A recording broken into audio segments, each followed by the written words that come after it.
Ang mabuting balita ng Panginoon ayon kay San Juan. Huwag kang magtaka sa sinabi ko sa iyo. Kayong lahat ay kailangang ipanganak na muli. Umiihip ang hangin kung saan ito nais at naririnig mo ang ugong nito. Ngunit hindi mo alam kung saan ito nanggagaling at kung saan pupunta. Ganoon din ang bawat ipinanganak sa Espiritu. Paano po mangyayari iyon? Tanong ni Nicodemo. Sumagot si Jesus, "Guro ka pa naman sa Israel. Hindi mo nauunawaan ang mga bagay na ito. Pakatandaan mo, ang sinasabi namin ay nalalaman namin, at ang pinapatotohanan namin ay nasaksihan namin.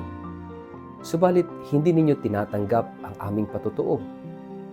Kung hindi ninyo pinaniniwalaan ang mga sinasabi ko tungkol sa mga bagay dito sa mundo, paano pa ninyo mapapaniwalaan ang sasabihin ko tungkol sa mga bagay doon sa langit? Wala pang sino mang umakyat sa langit kundi ang bumaba mula sa langit, ang Anak ng Tao. At kung paanong itinaas ni Moises ang tansong ahas doon sa ilang, gayon din naman kailangang itaas ang Anak ng Tao, upang ang sino mang sumampalataya sa Kanya ay magkaroon ng buhay na walang hanggan." Ang mabuting balita ng Panginoon. Word of the day, hear what God has to say. Mapagpalang araw po sa inyong lahat. Kumusta po kayo? Ang ating word of the day ay pagtanggap. May mga bagay sa buhay na mahirap tanggapin, lalo na kapag hindi natin maintindihan. Kapag hindi natin makita ang malinaw na direksyon. Kapag hindi natin kontrolado ang nangyayari. Kapag parang ang Diyos ay kumikilos sa paraang hindi tugma sa ating inaasahan. Naranasan mo na bang may nangyayari sa buhay mo na hindi mo maintindihan? At ang una mong reaksyon ay pagtanggi. Yung parang gusto mong ipilit ang sarili mong plano kaysa tanggapin ang hindi mo kontrolado. Sa ating ebanghelyo, ayon kay San Juan, kausap ni Jesus si Nicodemo tungkol sa muling pagsilang at sa mga bagay na hindi madaling maunawaan.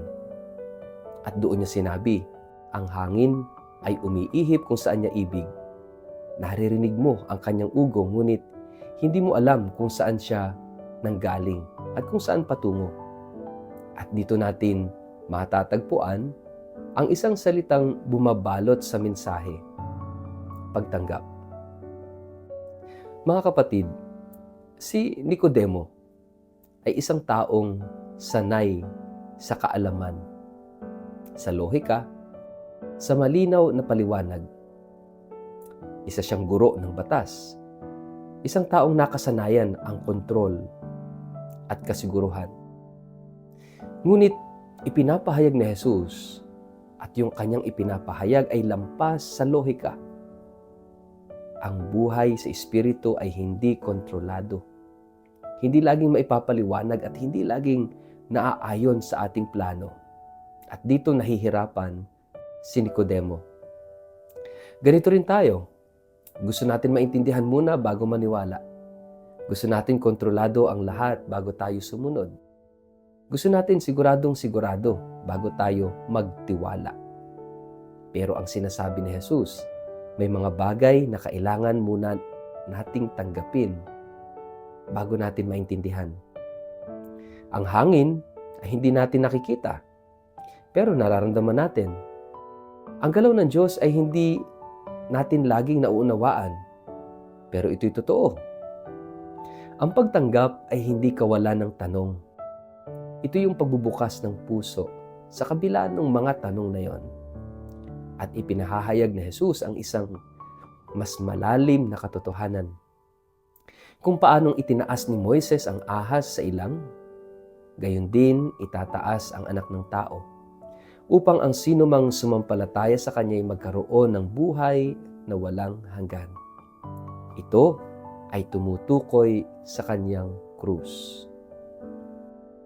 Ibig sabihin, ang kaligtasan ay dumarating sa paraang hindi natin inaasahan. sa pamamagitan ng pagdurusa, sa pamamagitan ng krus. At ito ang pinakamahirap tanggapin. Narito ang pinakamalalim na katotohanan. Ang hindi mo matanggap ngayon ay maaaring siyang magligtas sa iyo bukas. Ang krus na ayaw nating yakapin, doon tayo palalayain. Ang sitwasyon na ayaw nating tanggapin, doon tayo huhubugin. Ang plano ng Diyos na hindi natin maintindihan, iyon pala ang magdadala sa atin sa tunay na buhay. Kaya ang tanong ay hindi naintindihan ko ba ang plano ng Diyos, kundi tinatanggap ko ba ang kanyang kalooban, ang kanyang plano sa buhay ko. Dahil ang pagtanggap ang unang hakbang ng pananampalataya. At kapag tinanggap natin ang Diyos, kahit hindi pa natin lubos na nauunawaan, unti-unti niyang bubuksan ang ating isip at puso. Kaya nga, ngayong panahon ng Pasko ng pagkabuhay, tayo pong lahat ay inaanyayahan ng Diyos sa isang mas malalim na pagtitiwala, isang pagtanggap. Tanggapin natin ang kanyang presensya sa ating buhay. Tanggapin natin ang kanyang plano kahit hindi malinaw. Tanggapin natin ang ating sitwasyon hindi bilang kaparusahan, kundi bilang daan ng biyaya. At magsimula tayo sa simpleng panalangin. Panginoon, hindi ko man nauunawaan ang lahat, tinatanggap ko. Dahil ang pagtanggap ay hindi kahinaan. Ito'y lakas ng loob na magtiwala sa Diyos. Mga kapatid, ano yung isang bagay sa ating buhay na nahihirapan tayong tanggapin?